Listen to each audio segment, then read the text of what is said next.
उपमहाराष्ट्र केसरी महेंद्र गायकवाडवर माफी मागण्यासाठी दबाव आणण्याचा प्रयत्न केला जात असल्याचं उघड झालंय। मात्र महेंद्र गायकवाडनं या प्रकाराला नकार दिल्यामुळे त्याला स्पर्धेमध्ये सहभागी व्हायला मज्जाव करण्यात आलाय। महाराष्ट्र केसरी स्पर्धेची अंतिम लढत पृथ्वीराज मोहोळ आणि महेंद्र गायकवाड यांच्यामध्ये झाली होती। मात्र अंतिम लढतीमध्ये पंचांचा निर्णय न पटल्यामुळे महेंद्र गायकवाडनं दुसऱ्या फेरीनंतर सामना सोडला। त्यामुळे पृथ्वीराज मोहोळला विजयी घोषित करण्यात आलं। तसंच गायकवाडवर 3 वर्षांची बंदी घालण्यात आली। दरम्यान आज महेंद्र गायकवाड पुण्यामध्ये हिंदू गर्जना स्पर्धेसाठी दाखल झाला असता कुस्तीगीर संघटनेच्या पदाधिकाऱ्यांनी त्याच्यावर माफी मागण्यासाठी दबाव आणला। तसं पत्र देखील तयार केलं, पण त्यावर महेंद्रनं सही करायला नकार दिला।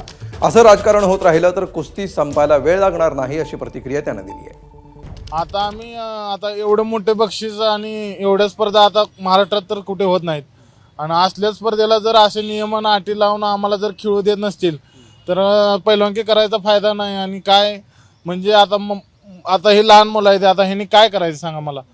जर ही कुस्तीला वाव देणं हे फक्त राजकारण चालू आहे कुस्तीत, कुस्ती म्हणून काहीच नाही। आता पैलवानावर एवढा अन्याय करत असतील तर काय उपयोग आहे पैलवानकी करून।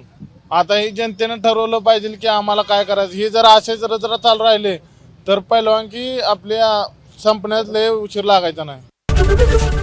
एबीपी माझा, उघडा डोळे बघा नीट।